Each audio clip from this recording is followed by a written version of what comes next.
So we are asked to resolve this fraction here into partial fraction.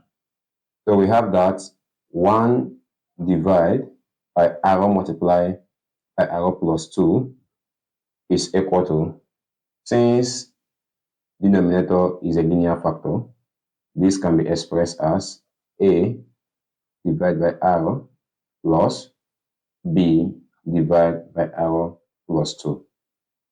Please, for you to know how I resolve my partial fraction, watch my videos on rules of resolving partial fraction. The link will be in the description. Now at this point, next thing we do is that we take LCM at the right hand side. So this becomes arrow multiplied by arrow plus 2.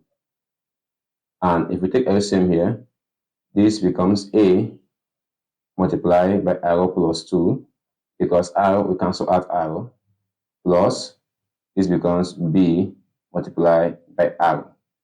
So looking at the equation, since the denominator is equal, so we can have that this is 1 equal to a multiplied by arrow plus 2 plus b arrow. So at this point, for us to obtain the values of a and b, we are going to use the comparing coefficient method. So at this point, we can expand this bracket. So we have that this is 1 equal to a times arrow is a arrow plus a times 2 is 2a plus b arrow. So therefore, if we group terms, this is 1 equal to a arrow plus b arrow plus 2a. So we have this to be 1 equal to a plus b, all multiply by arrow plus 2a. So at this point, we compare coefficient, which is at the left hand side, and that at the right hand side.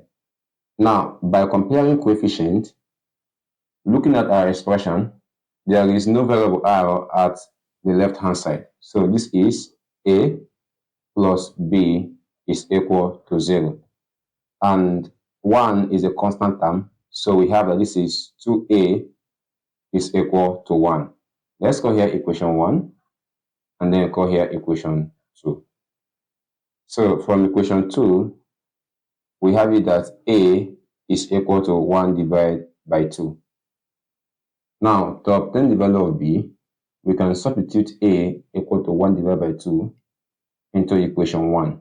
So we have that this becomes 1 divided by 2 plus b equal to 0. So therefore, b is equal to negative 1 divided by 2.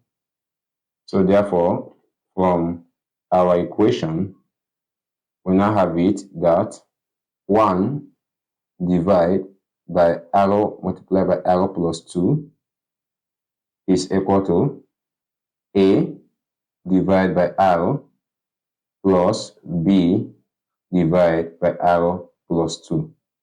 So we have our value of a to be equal to 1 divided by 2, and our value of b to be negative 1 divided by 2. Thus, the partial fraction becomes 1 divided by 2r minus 1 divided by 2 multiplied by r plus 2.